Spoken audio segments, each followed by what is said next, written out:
ආයිබෝවන් සුබාලුත් අවුදක් ඒවා වෙල්කම් ද slip board අලුත්ම අලුත් සෙග්මන්ට් සීරීස් එකක් අරගෙන එනවා අපි ක්‍රිකට් බැට්ස් ගැන cricket bat A to Z මේකේ සෙග්මන්ට් සීරීස් එකේ වීඩියෝස් කීපයක් එකතු වෙනවා මේ අපි කතා කරන්න බලාපොරොත්තු වෙන්නේ ඔයා බැට් එකක් මිලදී ගන්නේ කොහොමද කියලා නෙවෙයි බැට් එකක් හැදෙන්නේ කොහොමද කියන තැන ඉඳන් විලෝ එකේ ඉඳන් බැට් එකක් හැදෙන්නේ කොහොමද කියන තැනට අපි ඔයාලට පැහැදිලි කරලා දෙන්න උත්සාහ කරනවා. මේකෙදි ක්‍රිකට් වලට අවශ්‍ය කරන ප්‍රමාණය විතරක් නෙවෙයි ක්‍රිකට් වල ඉන්ජිනියරින් පැත්තත් අපි ස්ටැට්ස් එක සාකච්ඡා කරන්න බලාපොරොත්තු වෙනවා මේ සෙග්මන්ට් සීරීස් එකේදී.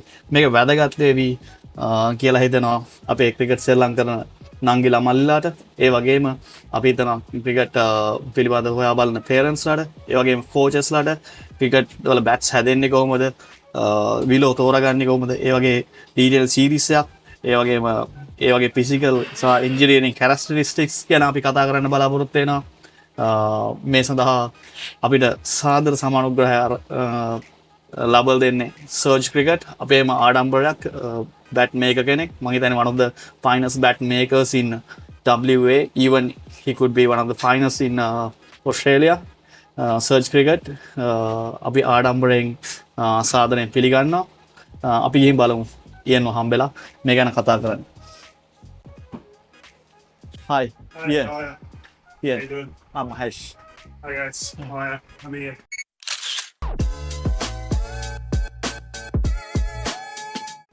Hi. ඉයන් අපිත් එක්ක එකතු වෙනවා අද රිසෝස් පර්සන් කෙනෙක් විදියට මේ සීරීස් එකේදී පොඩි ප්‍රශ්නයක් තියෙනවා අපිට ඉයන් ලංකාවෙන් ඇවිල්ලා ටික දවසක් ඒක හින්දා එයාට සිංහල කතා කිරීමේ පොඩි අපහසුතාවයක් තියෙනවා අපිට මේ සීරීස් එක කරන්න වෙන්නේ ඉංග්‍රීසි වලින් ඒකින්ද අපි සබ්ටයිටල්ස් අපේ ෆයිල් එකෙන් යනවා ලංකාවේ යාළුවන්ට ගොඩක් වැදගත් වෙයි. Ian, right. So tell us a bit about yourself. When did you leave Sri Lanka? 1997. Okay. On my 14th birthday, that's when I arrived in Australia. It was a fairly warm day, midnight. That's when I came to Australia. Did you straight away came to Perth or? Yes, we decided to come to Perth because my uncles are here from my mum's side. They went to St. Thomas's, St. Thomas's Gurutalawa and St. Thomas's Bandarwa. So yeah. So you are from the middle country, right? Yes, I am from Badulla, Hatton. I've been in Kandy. We are planters. So Okay. yeah, my uncle's Andrew Taylor. He was stationed at Bogwantalawa for most of the time. So yeah, he worked for Dilma as well. Okay. I probably could have been a planter, but cricket was my calling. So did you play cricket over there? Yes, I did play cricket, but I was not the best cricketer at that point. I worked really hard on my game. So everything I've learned is through experience. Back then, everyone they didn't want to share their secrets, let's say. How they play and how they approach the game, especially the mental side. So developing your skills as a batsman is only 30% of the actual game because the rest happens in your mind, like a chess player. So about 80%, 60 to 80% is in your brain. So. Did you play cricket when you came here? Yes, I did. So as a 14-year-old, I started playing cricket. I played turf. I was good enough to be on turf. So I've played 4th grade when I was 16. I've been up to once. So once is just under Premier League, Premier Cricket. So did that till about 2008 was my last season. I had to start work after that. So I had to put cricket on hold for a little while. Okay, Ian Ebert. Yes. Am I correct? Yes, Yes. Ian Ebert. Yeah. Ian Ebert. So tell us about how did you ended up being a bat maker? Okay, so that comes down to, again, when I was really young, 14. Fortunately, I was very tall because I'm Dutch heritage. I'm a burger. So my coach I told him I don't have the money to buy equipment. So he gave me his old bat. And his old bat was a Duncan Fernley. So it was a Duncan Fernley Magnum. So it was like this one, right? This one here. So it had a big crack going all the way down, right? And I had to figure out how I'm going to use the bat. So most of the time it was like a middling bat. So that's all that you know. So this was all cracked. So I had to figure out how I'm going to repair that. It was the same with the pads. I could wear senior pads, but then they had old buckle-up ones with the buckle and leather strap. So I had to learn to stitch and make them. So most of the time after practice, they would tear again and I had to repair it. And with the bat, I had electrical tape and all sorts of things.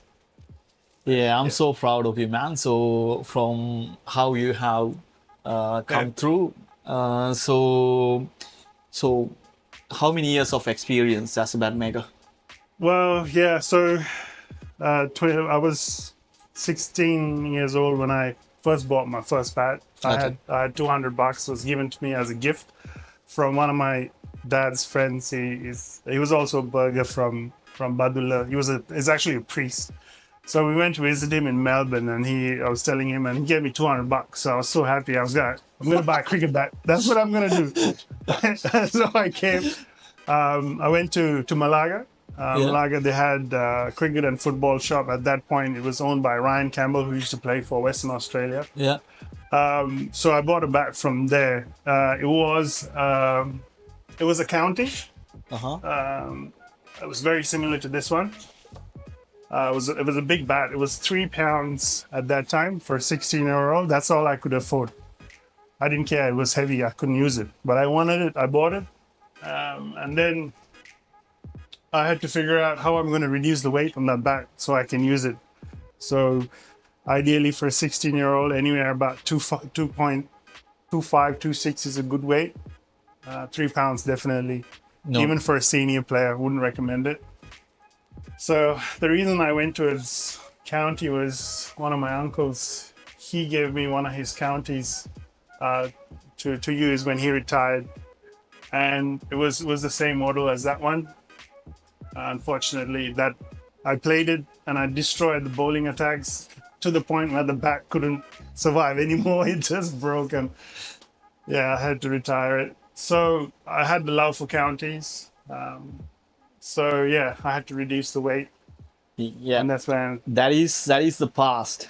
yeah. But I'm really proud of you as a Sri Lankan. Yeah. You have made one of your own brands, Yeah. Surge, right? So tell us, how did you come up with this idea? That was out of a necessity. I was a big fan, so I couldn't afford it when I was young. So before I started Surge, I would just go and look at all bats, and I had about 68 personal bats that I never used.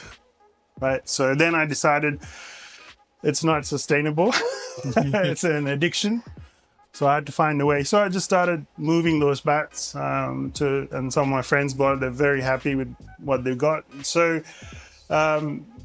then I got married. My wife, she's from India. She's from Bangalore. So when I went to visit her family, I made friends over there, connections of people who played Ranji Trophy, who played for Karnataka cricket.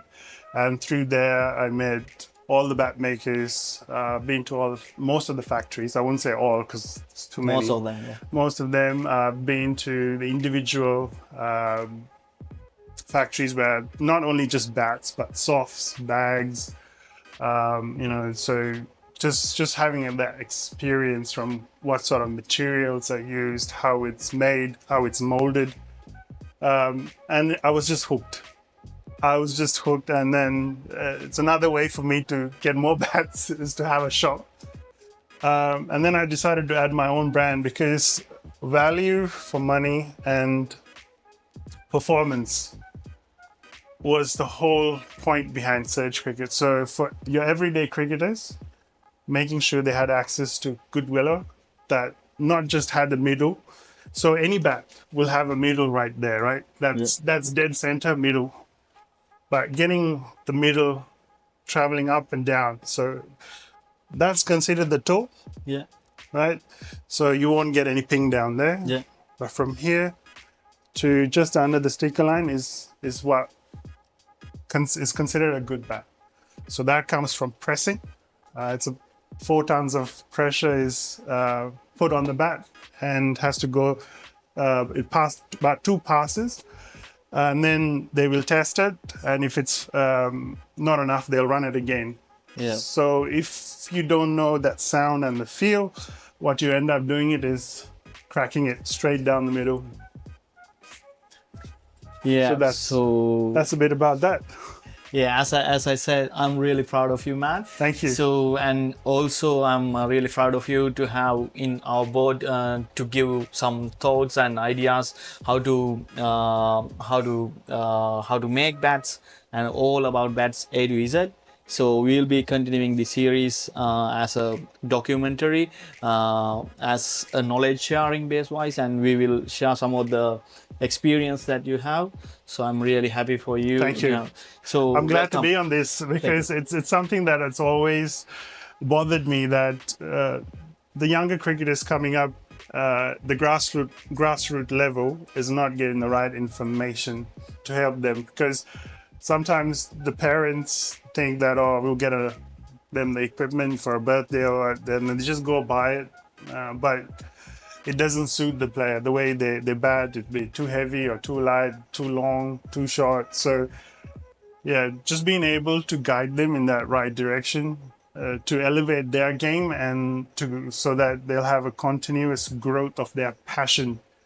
And eventually, if you're good enough and if you put enough work to reach the real, top, maybe even represent national. Yeah. එහෙනම් යාළුවනේ අදට කතා බහ ඉවරයි. අපේ මේ series එක cricket බැට්ස් ගැන A to Z ඉයන් ඉන්න අපිත් එක්ක බැට්ස් ගැන හැමදේම කියලා දෙන්න. willow to oiling and so on, so more to go. අපිත් එක්ක රැඳිලා ඉන්න. අනිවාර්යයෙන්ම ක්‍රිකට් ගහන මල්ලාට සහ පේරන්ට්ස්ලාට කෝචස්ලාට බොහොම වැදගත් වෙයි. මිස්කන්සෙප්ෂන් තියෙනවා ලංකාවේ ක්‍රිකට් වල ටර්ම්ස් වල and also ක්‍රිකට් බැට්ස් ගැන මිතොලොජි තියෙනවා. අපේ අනිවාර්යයෙන්ම ඇඩ්‍රස් කරගෙන මේ සීරීස් එක යන්නේ. එහෙනම් ආයෙ හම්බෙමු segment 1 එකෙන් අපි කතා කරන්න බලාපොරොත්තු වෙන්නේ bats and willows.